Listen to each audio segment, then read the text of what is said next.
Hello ladies and gentlemen, this is your guide Olena, and in this video I'd like to tell you what you should know before you come to Chernobyl. Only useful and practical information. How to book a tour, what kind of tours do we have, is it safe or not. First of all, couple of words about me. I am the tour guide in the Chornobyl Exclusion Zone, the official tour guide since 2018. Right now I am near the river port of Pripyat. This is a restaurant, like cafe. Behind it there is the river. I'm in the ghost town of Pripyat, which used to be populated with 50,000 people. Right now nobody is living here. It's absolutely the ghost town. So first of all, when looking at me, you might think, oh gosh, it's so cold over there. Well, actually, right now it is not that cold.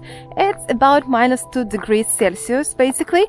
But as I'm here for a very long time to film as much as possible in one day, I dressed up very well, put on some gloves, and that is what you should do when you come to Chernobyl in winter time. You should dress up very well. In general, I would say that is the main thing to do before you come. How to prepare for your visit to the Chornobyl Exclusion Zone is to check the weather forecast and to dress up accordingly. So the clue information, guys, you don't have to throw your clothes, your shoes after your visit to the zone. That is 100%, because after you come here, on the way out from the exclusion zone, you will be checked twice for the contamination to make sure that you don't have any sources of ionizing radiation on your clothes, on your shoes, and that you are absolutely safe to go outside and to reuse your belongings as many times as possible. And there is nothing special you have to do after this tour with your clothes. Absolutely. In general, there are two ways how you can visit the Chornobyl Exclusion Zone. One is legal, another one is illegal. Well, I don't want to say anything bad about illegal visitors. They are, some of them are very nice and romantic people, and they do a lot of things to preserve the exclusion zone for the future generations. Some others are not that good, so we are not talking about stalkers now, but there is this way how you can visit. I'm not providing illegal visits, so I'm the official tour guide. But if you decide to take the illegal tour, few things you should be aware of. First of all, that is illegal and you are violating the law when you come to Pripyat illegally. This is gonna be a very long walk if you go illegally. Like 5 days at least you need for this trip. And sometimes in one day you need to walk like 40-50 kilometers on foot to get to Pripyat. Another thing, you need to hide from the police all the time. So you can't walk like this freely in Pripyat because if you get caught, the main thing, that will be the end of the trip for you. Sometimes the stalkers even can't get to the ghost town of Pripyat. They are arrested on the way, and sometimes it happens even to the most experienced stalkers who know how to come here for a walk and who did it many times. This is, by the way, the mosaics of Ivan Litovchenko. There are 5 big mosaics like this in the ghost town of Pripyat, and the building itself, this is the Cinema Prometheus. Well, what happens to you if you get arrested, if you get detected by the police? Well, they will, for the moment, they will not take you to the prison. No, that will be just, administrative offense. You need to pay like 500 hryvnias for this, and most probably you will be deported from Ukraine. So why do you need these problems?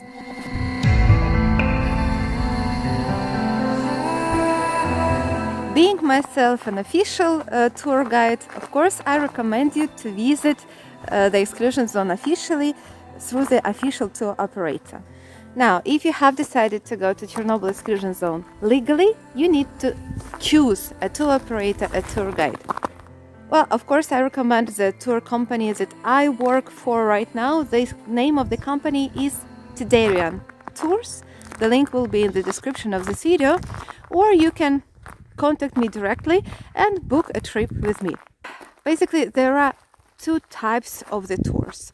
One is group tour, another one is private.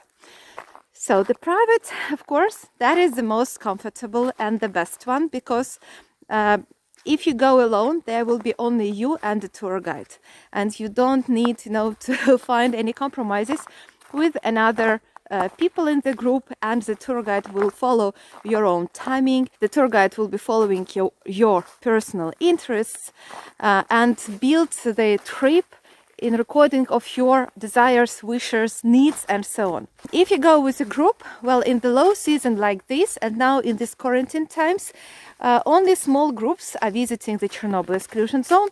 The groups, that is, well, maximum 20 people in a minivan. Usually that is like, say, sprinters. In the high season like last year, and the high season starts in April and ends in October, there were usually the group tour that was a big bus with 40 people approximately on board, and with 2 tour guides. Yes, so we are around the abandoned apartment blocks right now, where many people lived, and now nobody is inside of these apartments, just empty rooms. Just empty rooms and silence. So, itinerary is almost the same for everybody. So, if you are coming to the Chernobyl Exclusion Zone, you start your journey from Kyiv, the capital of Ukraine. It is 120 kilometers away from Kyiv, the exclusion zone. After about 2 hours of a drive from Kyiv, you arrive here at the exclusion zone at the checkpoint, Detyatki, for the passport control. Everybody has a special ticket that you need to apply for in advance. For this, all of you will have to send your passport information about yourself. If you intend to use a drone, you need to check it with the tour operator, with the guide, and to send information about the drone. And you will have to send a deposit in advance, because the zone takes some money for itself. So to apply for the documents, you need to pay in advance. This is for everybody, basically. At the Detyatki checkpoint, you show this special permission. The police officer is checking your passport and that permission. So please don't forget your passport. That is the most important thing to have with you when you come to the Chernobyl Exclusion Zone. And everybody will receive a special dosimeter. And maybe you will decide to rent a Geiger counter. So, dosimeter, personal dosimeter, that is for everybody. That is like a small device. Sometimes it doesn't show any numbers. So this is just for the background control. You will give it in the evening back to the tour guide, to the local administration. And this is how the local administration knows how much radiation you absorbed, were you safe or you were not in terms of radiation. The device is basically useless for you, but how you know what is radiation around you, you need a Geiger counter. So the Geiger counter looks like this, and many tour operators propose it for the rent. But even if you don't rent it for them, like additional money, the tour guide, like me for example, always has the Geiger counter. At least me, I always take my personal Geiger counter with me on the tour to show you how radiation works. Are we safe or we are in trouble? So right now on my Geiger counter, that is almost 0.6 microsieverts per hour. That is twice more than natural radiation background, but it is okay for this area. So if you want to know more how radiation works, please go follow this link and you will find the information. Like I already made a special YouTube video about hotspots, about radiation, how to measure it, how to detect, how to find, and so on. Well, basically this is what can happen to any of the buildings here in Pripyat. Like any of these buildings can suddenly collapse, because none of these buildings were checked. Yeah, when this school number 1 in the district number 1 collapsed, nobody expected it to happen. So we don't know which building will be next. We don't know if the swimming pool will stand for 20 years, for 50 years, or tomorrow it will fall down. So that is why for the administration, that was easy, just to prohibit entering all the buildings, yeah, to make sure that people are safe. Outside is safer. Of course, in the ideal world, some of the buildings should be checked and maintained, because that is the open air museum, and this is what we are fighting for, we are asking for. But for some reason, for the moment, it is not happening. So the buildings, they are just, with the time, they are becoming in worse and worse condition, and unfortunately everything is in the process of being ruined by the time. Well, but this is why this place is charming from another hand, because this is, you can see what will happen to our planet if we disappear one day. So planet population 0, that is Pripyat. Yeah, and just to let you know, if by any chance you decide to go to Chornobyl Exclusion Zone with me, I'm not, doing any secrets. If you come, I will not take you inside of the buildings. So I'm a safe guide. I follow the rules. But in Pripyat there are so many places where you can see, where you can feel it, where you can understand it without entering fucking buildings, basically. Yeah, and there are so many places where are like huge open windows and open doors, and basically you can take a look what is inside without physically entering inside. As I say, the itinerary, the routes, that's almost the same for everybody. So everybody starts at the Detyatki checkpoint from the passport control. After that, on the way, stop over in the abandoned village of Zalyssia. Then you have Chernobyl town on the way. You have the radar Duga 1, that great over-the-horizon radio location station Duga that was hidden in Chernobyl woods to detect ballistic missiles that could be launched towards the Soviet Union. That is one of the best locations, really. Then another one of the best locations, that is the nuclear power plant itself. You can drive around it and you can stop less than 300 meters away from the new safe confinement to see it. By the way, the private trips inside of the Chernobyl nuclear power plant are also possible, but to take it you need to book a private trip, and it is more expensive. So when you book a private tour, the manager will ask how many people you have, which season, which time you visit, and based on that, the manager will tell you what is the price of such a private tour. Yeah, by the way, if you have any additional questions after watching this video, you are more than welcome to ask me these questions in the comments. You can even contact me directly. My contacts are in the description of this video. Feel free to ask your questions. Even if in the end you will decide to go to Chernobyl with somebody else who is not with me, that's okay. The culmination of the whole trip, that is of course visiting the ghost town of Pripyat. You spend in Pripyat more than 1 hour to see it all. Of course, that depends on the weather, on the schedule, how fast you go through the passport control.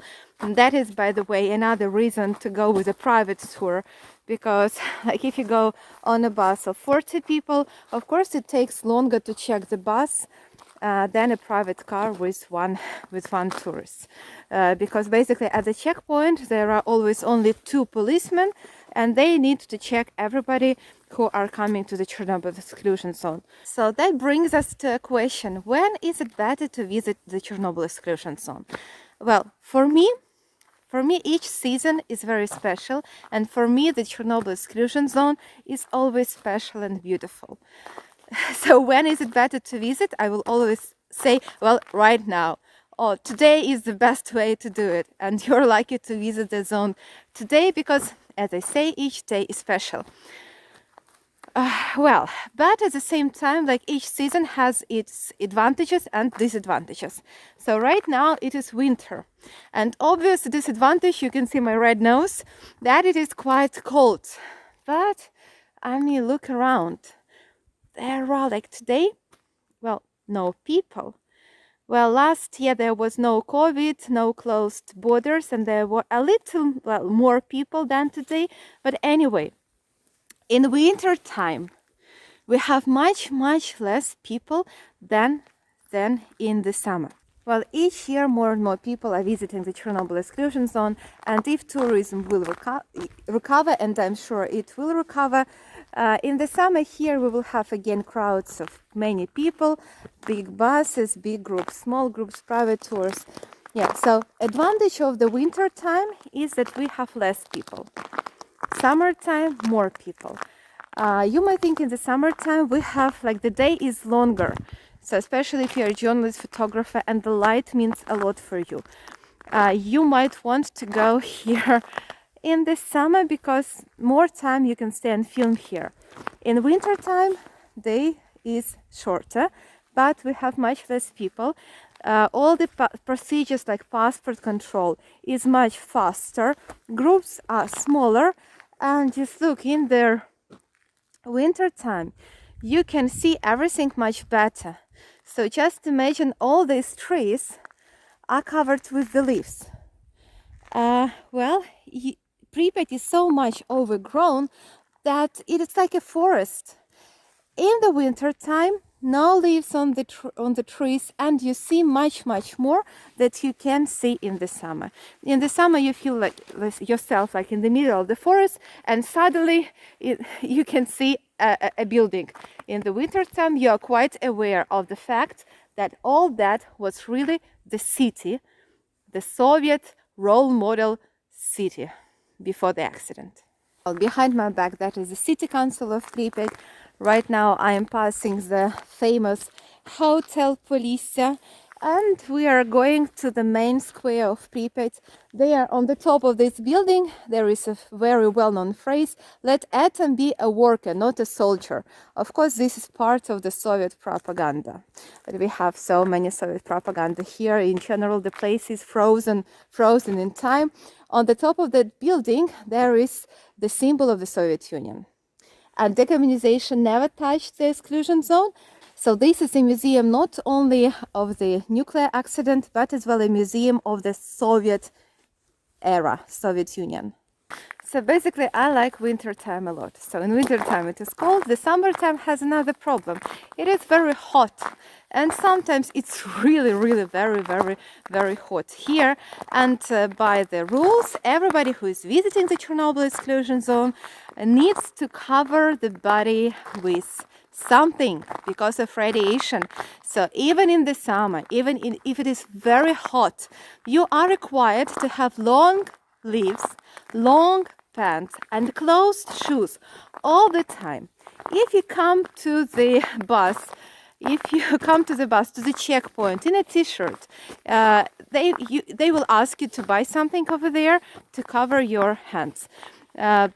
There are dust protection suits on sale at the checkpoint. Yeah, if you don't cover yourself, well, the police simply will not let you inside of the Chernobyl exclusion zone. So still, officially, that is the place of the worst nuclear accident, the place that is really contaminated, and you need to follow certain rules to be safe here. One of it is to cover your body.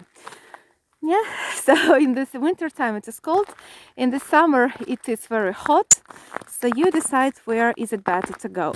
In terms of the weather, spring and autumn, like when we have mild weather, kind of, you might think that it's perfect, but still, well, big advantage of the spring is that we have, butterflies and flowers, and the nature here is awakening. And it's so, touching to see how the flowers grow on the top of the ruined buildings, and how the birds are sitting, and you feel that nature is recovering here, takes it back. Yeah, you feel the power of nature. But you feel the power of the local mosquitoes, and they are like crazy beasts. They are the most aggressive here, sometimes even more aggressive than radiation. So if you decide to come here in the spring, don't forget some repellents. Yeah, the same goes for the summer. And we have, ticks. They small ticks that are quite dangerous, basically. You might think that the most dangerous animals are like the lions, but according to the international statistics, the small insects, they are the most dangerous. And by the way, we have as well here snakes. They are not attacking people, but you need always to be careful and watch your step. So basically, the basic rule of safety in the Chernobyl exclusion zone is to be attentive and careful all the time and listen to the guide with whom you are visiting the Chernobyl exclusion zone. What is left? Autumn. Well, autumn, to be honest, that is my favorite season. I mean, in general, in my life. And of course, it is my favorite season in Pripyat, in the exclusion zone. Why? Well, because here the leaves are already falling down, so you can already see through the trees, you can see the buildings, but still you can feel the nature is not dead. So right now, well, that looks more depressive, like the real ghost town. Well, if you like this kind of atmosphere, everything is dead. Nature is sleeping, and you can only feel and hear the silence, that this is the ghost town, and it's so empty. In the autumn, you can see, well, the nature was here. Now leaves are falling down, and the way how they do it is so beautiful. I mean, when the leaves are so, green and red and colorful, nature in general in Ukraine is very beautiful and rich, especially in autumn time. We have these rich colors. So it is really beautiful here in autumn, but if you're not lucky, it might be raining, and sometimes it can be like heavy shower. So basically, the basic thing you need to do before you come to the Chernobyl exclusion zone is to check the weather forecast and to dress up accordingly. Because if you see that it will be raining, 100% you should take an umbrella with you or the raincoat, because you don't see much if you stay in the bus. Yeah, to see it, you need to go outside and to walk. So between the locations you drive, on the locations you walk. Well, the exclusion zone is a huge territory. The size of the exclusion zone is the same as the size of Luxembourg, 2,600 square kilometers. Now you have to decide for how many days you come. So most of the people, they are coming for one day. In one day, you have like the general overview of the exclusion zone. You visit the main locations, the most important places, which are Abandoned Village, Chernobyl, the Rada nuclear power plant, and the ghost town of Pripyat. The exclusion zone, well, is big, and it's possible to see it very well in one day. So maybe you want to come here for 2 days, 3 days, or even 5 days or 7 days. All these tours are available and you can book it. Well, especially if you are a photographer, a cameraman, a journalist, well, I recommend to go at least for the two days. Because in one day, you're really limited in time. I mean, if you like in one day tour, what are the timing? Yeah, like half of an hour for Abandoned Village, half of an hour for Chernobyl town, then like 20 minutes for the nuclear power plant, 1 hour for the raid at Yuga, and for Pripyat, well, 1 hour, maybe 2 hours, depends on different things. So the reason is that you need to drive between locations. You need to get here from Kyiv. So all that requires time. And there are limits how much time you can stay here. So the maximum time of stay, that is from 8 o'clock in the morning till 7 o'clock in the evening. Yeah, the group tours, they usually start at 8 o'clock. In Kyiv, come here at 10 and leave from here at about, well, 5, 6.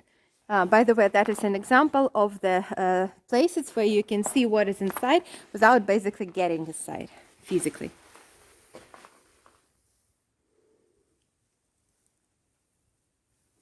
There are a few steps that you need to go. Choose the type of the tours you're gonna take, and finally, when you booked everything, scheduled everything, you arrived in Ukraine, the most important thing will be, first of all, check the weather forecast to see what it will be like on your day of the trip. You don't want the weather to spoil your day. The second, don't forget your passport. And it should be the same passport that you have sent before in advance to the tour operator to apply for the permissions. And the third, well, don't be late if you are coming in a group. because like many people will not wait for you for a long time, and for this, well, drink your alcohol after the trip, but not before it. Because I've seen many people, who relaxed before the tour.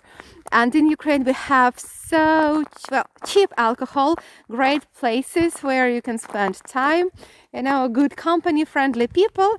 And I've seen many cases when people, they traveled to Ukraine from so long, from so big distances. They have been dreaming about visiting the Chernobyl exclusion for such a long time. And finally, when they come, when they start the trip in the morning, they understand that they feel so sick that they can't really make it. And they go back to the hotel just to recover from the alcohol poisoning. Or they are so tired that they don't have any, any resources to enjoy the place. Yeah, be prepared for the trip. That is the exceptional experience to visit the Chernobyl exclusion zone. Be prepared for it.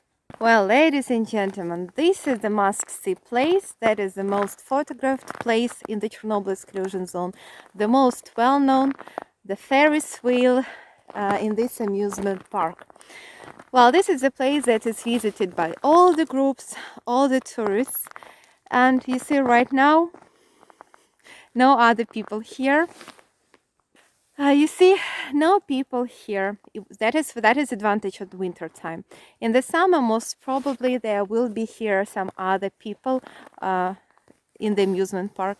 Well, no matter with whom you decide to visit the Chernobyl exclusion zone, I wish you to have a wonderful trip, and I kindly ask you to be respectful about this place. And as we say, please don't break anything by silence. Please don't leave anything but footprints. And please don't take anything but photos. I hope you enjoyed this video. I hope it was useful. If you have any questions, write them in the comments and subscribe my YouTube channel, What is Ukraine? I have some more videos about the exclusion zone, about Kyiv, and as well I'm trying to follow the news about this COVID, Corona, how to visit Ukraine in this period. Thank you for watching. Goodbye.